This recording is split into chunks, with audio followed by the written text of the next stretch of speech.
സമയത്ത് വരുന്ന വാർത്ത, പാതിവില തട്ടിപ്പിൽ ആരോപണ വിധേയനായിട്ടുള്ള സായിഗ്രാമം ഡയറക്ടർ ആനന്ദ്കുമാർ മുൻകൂർ ജാമ്യത്തിന് ശ്രമിക്കുന്നു എന്നുള്ള വിവരമാണ് വരുന്നത്. അറസ്റ്റ് ഒഴിവാക്കാനുള്ള നീക്കമാണ്. നിലവിൽ ആനന്ദ്കുമാർ ഒളിവിലാണ്. ടി ജി സജിത്ത് ചേരുന്നു. സജിത്ത്, ആനന്ദ്കുമാറിന്റെ അനുയായികൾ വാദിച്ചുകൊണ്ട് സമൂഹ മാധ്യമങ്ങളിൽ പോസ്റ്റുകൾ ഇടുന്ന തിരക്കിലാണ്. 4 ദിവസമായിട്ട് വീട്ടിൽ പോലും എത്തിയിട്ടില്ല ആനന്ദ്കുമാർ. അറസ്റ്റിലേക്ക് കടക്കുന്നു. ഈ ക്രൈംബ്രാഞ്ച് കേസ് ഏറ്റെടുക്കുമ്പോൾ തന്നെ ആദ്യം ഉണ്ടാകാൻ പോകുന്ന ഒരു അറസ്റ്റ് ആനന്ദ്കുമാറിന്റേതാകുമെന്നുള്ള സൂചനകളാണോ? അതാണ് ഈ മുൻകൂർ ജാമ്യത്തിന്റെ വിവരങ്ങൾ പുറത്തു വരുന്നത് ഇപ്പോൾ? തീർച്ചയായും അവർ സൂചിപ്പിച്ചതുപോലെ ഈ അനന്തകൃഷ്ണൻ മുഖ്യപ്രതി കഴിഞ്ഞാൽ ഏറ്റവും അധികം ആരോപണ വിധേയനായിട്ടുള്ളതും സംസ്ഥാനത്ത് ആരോപണമായി ഉയർന്ന പല കേസുകളുടെയും പല പരാതികളുടെയും മുഖ്യകണ്ണിയായിട്ടുള്ളയും വ്യക്തി ഈ സായിഗ്രാം ഡയറക്ടർ ആനന്ദ്കുമാറാണ്. അദ്ദേഹം കഴിഞ്ഞ കുറേ ദിവസങ്ങളിലായി മാധ്യമങ്ങൾക്ക് മുന്നിലില്ല, അന്വേഷണ സംഘത്തിന് മുന്നിലെത്തുന്നില്ല, അദ്ദേഹത്തിന്റെ വസതിയിലില്ല. ഒളിവിലേക്ക് കടന്നിരിക്കുക ആനന്ദ്കുമാർ ഇപ്പോൾ മുൻകൂർ ജാമ്യം തേടി കോടതിയെ സമീപിക്കുകയാണ്. അദ്ദേഹം കോടതിയെ സമീപിച്ചു കഴിഞ്ഞു. അറസ്റ്റ് ഭയപ്പെടുന്നു. കാരണം സർക്കാർ അന്വേഷണം പുതിയ തലത്തിലേക്ക് കൊണ്ടുപോവുകയാണ്. സംസ്ഥാനത്ത് ഇതിനകം രജിസ്റ്റർ ചെയ്തിരിക്കുന്ന 34 കേസുകളെയും ക്രോഡീകരിച്ചുകൊണ്ട് ക്രൈംബ്രാഞ്ച് സംഘത്തിന് അന്വേഷണം കൈമാറിയ സാഹചര്യത്തിൽ അറസ്റ്റ് ഭയപ്പെടുന്നു ആനന്ദ്കുമാർ. അതുകൊണ്ട് മുൻകൂർ ജാമ്യം തേടി കോടതിയെ സമീപിച്ചിരിക്കുകയാണ്. ആനന്ദ്കുമാറിന്റെ നീക്കത്തിൽ കോടതി ഏത് തരത്തിൽ ഇടപെടുമെന്നത് പ്രധാനപ്പെട്ട കാര്യമാണ്. അറസ്റ്റ് തടയുമോ അതല്ലെങ്കിൽ ആനന്ദ്കുമാറിന് അറസ്റ്റിന് വിധേയനാവേണ്ടി വരും. കാരണം ക്രൈംബ്രാഞ്ച് ഈ അന്വേഷണം ഏറ്റെടുക്കുന്നതോടുകൂടി പുതിയ തലത്തിലേക്ക് പോകും. വേഗത്തിലുള്ള നീക്കങ്ങളും കൂടുതൽ അറസ്റ്റുകളും സംസ്ഥാനത്തിന്റെ പല ഭാഗങ്ങളിൽ നിന്നും റിപ്പോർട്ട് ചെയ്യപ്പെടാം. പ്രത്യേകിച്ച് ഇപ്പോൾ കസ്റ്റഡിയിലുള്ള അനന്തുവിന്റെ മൊഴി പലപ്പോഴും ഈ ആനന്ദ്കുമാറിന് എതിരായി വരുന്നുണ്ട്. ആനന്ദ്കുമാറിന് പണം കൈമാറി എന്ന കാര്യം അദ്ദേഹം ഈ മുഖ്യപ്രതി അന്വേഷണ സംഘത്തിന് മുന്നിൽ പറയുകയും ചെയ്തിട്ടുണ്ട്. അത് സ്വാഭാവികമായും ആനന്ദ്കുമാറിന് എതിരായി മാറുകയാണ്. അതിനു പുറമെ സംസ്ഥാനത്തിന്റെ പല ജില്ലകളിൽ നിന്നും റിപ്പോർട്ട് ചെയ്യപ്പെടുന്ന പരാതികളിലെല്ലാം ഈ ആനന്ദ്കുമാറിന്റെ സ്വാധീനത്താലാണ് തങ്ങൾ പണം കൈമാറിയത്, ഈ പദ്ധതിയിലേക്ക് വന്നത് എന്ന കാര്യം കൂടി പരാതിയിൽ ഉന്നയിക്കപ്പെടുന്നുണ്ട്. സ്വാഭാവികമായും അറസ്റ്റ് ഉണ്ടാകുമെന്ന് ഏറെക്കുറെ ഉറപ്പാണ്. അത് മുന്നിൽ കണ്ടുകൊണ്ടാണ് ഇപ്പോൾ മുൻകൂർ ജാമ്യം തേടി കോടതിയെ സമീപിക്കാൻ ആനന്ദ്കുമാർ തയ്യാറായിരിക്കുന്നത്. സജിത്ത്, ഏത് തരത്തിലുള്ള ഒരു നിയമ നടപടിക്രമങ്ങൾ ഈ മുൻകൂർ ജാമ്യം ഒഴിവാക്കാനുള്ള ഒരു അല്ലെങ്കിൽ അത്തരം ഒരു നീക്കത്തിലേക്കൊക്കെ കടക്കാൻ അന്വേഷണ സംഘത്തിന് കഴിയുമോ? കാരണം ഈ അനന്തകൃഷ്ണൻ വാട്സപ്പ് ഗ്രൂപ്പുകളിൽ അയച്ച സന്ദേശത്തിന് തൊട്ടുപുറകെ ആനന്ദ്കുമാർ അയച്ച ശബ്ദരേഖകളൊക്കെ കൃത്യമായ പങ്ക് ആനന്ദ്കുമാറിനുണ്ട് എന്ന് വ്യക്തമാക്കുന്ന ഒരു കാര്യമാണ്. ഈ 4 ദിവസമായി അന്വേഷണ സംഘത്തിന് മുന്നിൽ പോലും ഹാജരാകാത്ത ഒരു സാഹചര്യത്തിൽ മുൻകൂർ ജാമ്യം ഒഴിവാക്കണമെന്നുള്ള ഒരു ആവശ്യമൊക്കെ ഉന്നയിക്കപ്പെടാനുള്ള ഒരു സാധ്യത ഉണ്ടോ? ഒരു നിയമപരമായിട്ട് ഇതിന്റെ ഒരു വശങ്ങൾ എങ്ങനെയാണ്? ഈ ആനന്ദ്കുമാറിന്റെ ഈ കേസിലെ നീക്കങ്ങൾ ശ്രദ്ധേയമാണ്. കാരണം ഈ പദ്ധതി ആദ്യം തന്നെ ഇൻട്രൊഡ്യൂസ് ചെയ്യപ്പെടുന്നത് ആനന്ദ്കുമാറാണ്. ആനന്ദ്കുമാറിന് പൊതുസമൂഹത്തിലുണ്ടായിരുന്ന ഒരു വിശ്വാസ്യത അത് ഉപയോഗപ്പെടുത്തിക്കൊണ്ട് പല വിഭാഗത്തിലുള്ള ആളുകളെയും ഈ പദ്ധതിയിലേക്ക് കൊണ്ടുവരികയായിരുന്നു. തിരുവനന്തപുരം പ്രസ് ക്ലബ്ബിൽ ഈ പദ്ധതി ഇൻട്രൊഡ്യൂസ് ചെയ്ത രീതി നമുക്കറിയാം. അവിടെ ആനന്ദ്കുമാർ ഒരു പ്രധാനപ്പെട്ട ഇടനിലക്കാരനായിരുന്നു. ആനന്ദ്കുമാറിന്റെ പങ്കുകൊണ്ടാണ് ഈ പദ്ധതിയിലേക്ക് പല പ്രമുഖരും കടന്നു വരികയും ചെയ്തത്. അതുകൊണ്ട് ആനന്ദ്കുമാറിന് ഇതിലുള്ള സ്വാധീനം, ഇതിലുള്ള ഇടപെടലുകൾ, ബന്ധം അത് സ്വാഭാവികമായും അന്വേഷണത്തിലേക്ക് കടന്നു വരും. അവിടെ അറസ്റ്റ് ഉണ്ടാകുമെന്ന് ഭയന്നുകൊണ്ടാണ് ഇപ്പോൾ ആനന്ദ്കുമാർ ഇത്തരം ഒരു നീക്കം നടത്തിയിരിക്കുന്നതെന്ന് വേണം നമുക്ക് മനസ്സിലാക്കാം. ഇതുവരെ ഈ മാധ്യമങ്ങളൊന്നും, നമ്മളടക്കമുള്ള മാധ്യമങ്ങൾ പ്രതികരണത്തിന് ശ്രമിക്കുമ്പോഴും അദ്ദേഹം നമുക്ക് മുന്നിൽ വരാൻ തയ്യാറാവുന്നില്ല. പക്ഷേ തൻ്റെ അടുത്ത ബന്ധമുള്ളവരോട് ചില കാര്യങ്ങൾ അദ്ദേഹം പങ്കുവച്ചിട്ടുണ്ട്. തനിക്ക് ഈ കേസുമായി ബന്ധമില്ല, സായിഗ്രാമാണ് പണം വാങ്ങിയിരിക്കുന്നത്, അതിന് കൃത്യമായ ആദായ നികുതി അടച്ചിട്ടുണ്ട്. ഇതൊക്കെയാണ് ആനന്ദ്കുമാർ വിശദീകരിച്ചിരിക്കുന്ന കാര്യം. അതിനപ്പുറം ഇതുമായി ബന്ധപ്പെട്ട വ്യക്തത വരുത്താൻ ആനന്ദ്കുമാറും തയ്യാറായിട്ടില്ല. അന്വേഷണത്തിൽ അറസ്റ്റ് ഉണ്ടാകുമെന്ന് വ്യക്തമാണ്. അത് ഭയന്നാണ് ഇപ്പോൾ മുൻകൂർ ജാമ്യത്തിലേക്ക് ആനന്ദ്കുമാർ കടക്കുന്നത്. സംസ്ഥാനത്ത് സമീപകാലത്തൊന്നും റിപ്പോർട്ട് ചെയ്യാത്ത തരത്തിലുള്ള വലിയ ഒരു സ്കാമിലേക്ക് ഇത് പോകുന്നു എന്നതാണ്. അതായത് സജിത്ത്, ഇത് വ്യക്തിപരമായി വാങ്ങിയ പണമല്ല, വാങ്ങിച്ചത് സായിഗ്രാമമാണ് എന്ന് ആനന്ദ്കുമാർ വേണ്ടപ്പെട്ടവരോടൊക്കെ പറയുമ്പോഴും ഈ അക്കൗണ്ട് വിവരങ്ങൾ പരിശോധിക്കാൻ ഒരുങ്ങിയായിരുന്നു പോലീസ്. ഒന്നിൽ വിവരങ്ങളൊക്കെ വന്നിരുന്നു. അതായത് നേരിട്ട് ആനന്ദ്കൃഷ്ണന്റെ സംഘടനയിൽ നിന്ന് പ്രതിഫലമായി വാങ്ങിച്ചതിന്റെ രേഖകൾ പോലീസിന് കിട്ടിയിട്ടുണ്ട്. ഈ ആനന്ദ്കുമാർ പറയുന്ന ഈ കാര്യങ്ങൾ ചെലവാകില്ല, അതുകൊണ്ട് തന്നെ ഒരു അറസ്റ്റിനുള്ള സാധ്യതയുണ്ടെന്ന് ഭയക്കുന്നു. അങ്ങനെയാണോ മനസ്സിലാക്കേണ്ടത്?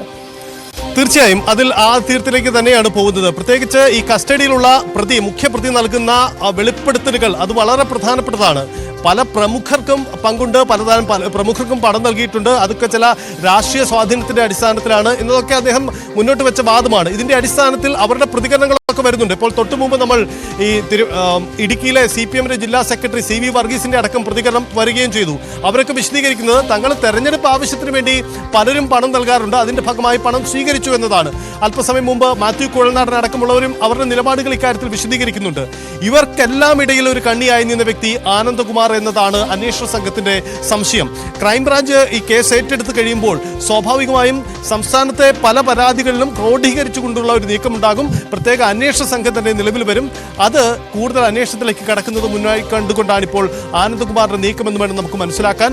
അറസ്റ്റ് ഭയന്നുകൊണ്ട് മുൻകൂർ ജാമ്യം തേടി കോടതിയെ സജിത്ത്, അതോടൊപ്പം തന്നെ ഈ 2 വർഷം കൊണ്ട് എങ്ങനെയാണ് അനന്തകൃഷ്ണന് വേണ്ടി ഈ ജനപ്രതിനിധികളൊക്കെ പരിപാടിയിൽ പങ്കെടുത്തത്?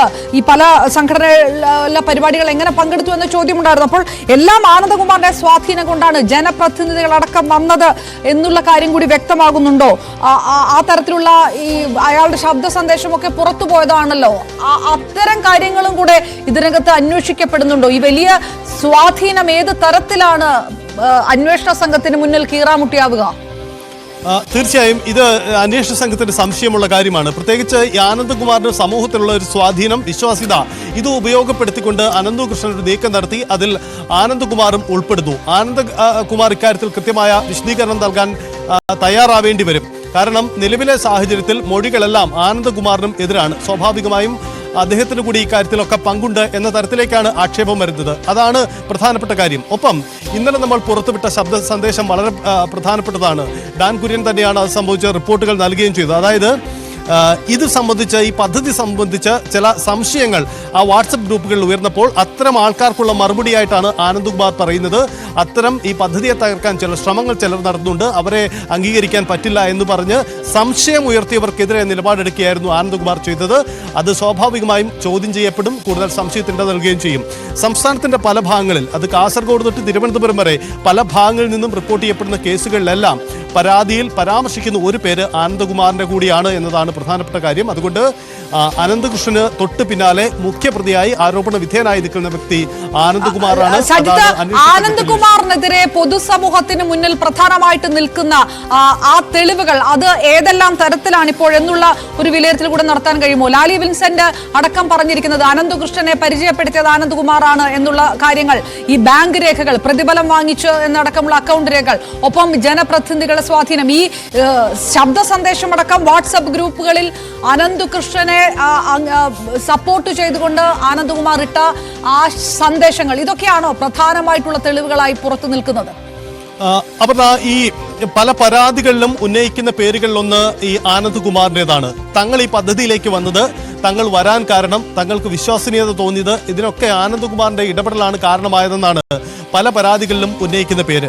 സ്വാഭാവികമായും ഇത് സംബന്ധിച്ച വിശദാംശങ്ങൾ പോലീസ് തേടും. മാത്രമല്ല, പരാതിയിൽ പരാമർശിക്കുന്ന ഒരു വ്യക്തിയെ തന്നെ അന്വേഷണത്തിന്റെ ഭാഗമായി ചോദ്യം ചെയ്യുക, വിളിച്ചു വരുത്തുക എന്നതൊക്കെ സ്വാഭാവിക നടപടിയാണ്. അതിനപ്പുറം ആനന്ദകുമാറിന്റെ അക്കൗണ്ടുകളും പണം കൈമാറ്റ വിവരങ്ങളും ഒക്കെ പോലീസ് തേടുമ്പോൾ അത് ആനന്ദകുമാറിനെതിരായ സ്വാഭാവികമായും വലിയ തെളിവുകളായി മാറുകയാണ്. അങ്ങനെയാണ് ഈ കേസിന്റെ മുഖ്യ തരത്തിലേക്ക്, അതിന്റെ മുൻനിരയിലേക്ക് ആനന്ദകുമാറിന്റെ പേര് കൂടി വരുന്നത്. മാത്രമല്ല, ഈ ആരോപണം ഉയർന്നതിന് ശേഷം ഇതുവരെയും തന്റെ നിലപാടിൽ ഒരു വ്യക്തത വരുത്താൻ ആനന്ദകുമാർ തയ്യാറായിട്ടുമില്ല.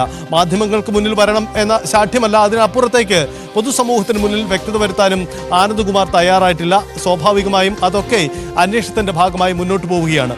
ആദ്യഘട്ടത്തിൽ ഈ കേസ് കൈകാര്യം ചെയ്ത രീതിയിൽ പോലീസിനും ഒരു ആശയക്കുഴപ്പം ഉണ്ടായിരുന്നു എന്ന് വേണം നമുക്ക് മനസ്സിലാക്കാൻ. പക്ഷേ ഇപ്പോൾ ആശയക്കുഴപ്പം മറന്നുകൊണ്ടുകൊണ്ട് സംസ്ഥാന പോലീസ് മേധാവി തന്നെ ഉത്തരവിറക്കുന്നു. 34 കേസുകൾ സംസ്ഥാനത്തിന്റെ വിവിധ ഭാഗങ്ങളിലായി, വിവിധ ജില്ലകളിലായി റിപ്പോർട്ട് ചെയ്ത 34 കേസുകൾ ക്രൈംബ്രാഞ്ചിന് കൈമാറുന്നു. പ്രത്യേക ടീം അന്വേഷിക്കുന്നു.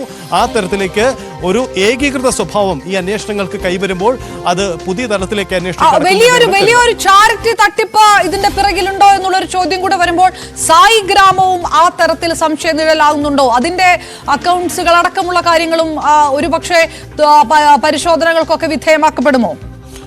അപർണ, ഇക്കാര്യത്തിൽ അന്വേഷണ സംഘം തന്നെ വേണം വ്യക്തത വരുത്താൻ. സായി ഗ്രാമം നമുക്കറിയാം, തിരുവനന്തപുരം കേന്ദ്രീകരിച്ച് ദീർഘനാളുകളായി വിവിധ സന്നദ്ധ സേവന പദ്ധതികളിൽ ഏർപ്പെടുന്ന ഒരു സ്ഥാപനമാണ്. അവരുടെ പദ്ധതികളിൽ എന്തെങ്കിലും സംശയമുണ്ടോ എന്ന് മുൻകാലങ്ങളിൽ ആക്ഷേപം ഉയർന്നിട്ടില്ല. പക്ഷേ ഈ വിവാദവുമായി ബന്ധപ്പെട്ട് ഈ പകുതി വില തട്ടിപ്പുമായി ബന്ധപ്പെട്ട് അദ്ദേഹം ഈ സായിഗ്രാമിന്റെ പേര് കൂടി പരാമർശിക്കപ്പെടുകയാണ്. സ്വാഭാവികമായും അന്വേഷണ സംഘത്തിന്റെ പരിധിയിലേക്ക് അക്കാര്യങ്ങൾ കൂടി കടന്നു വരുമെന്ന് ഉറപ്പാണ്.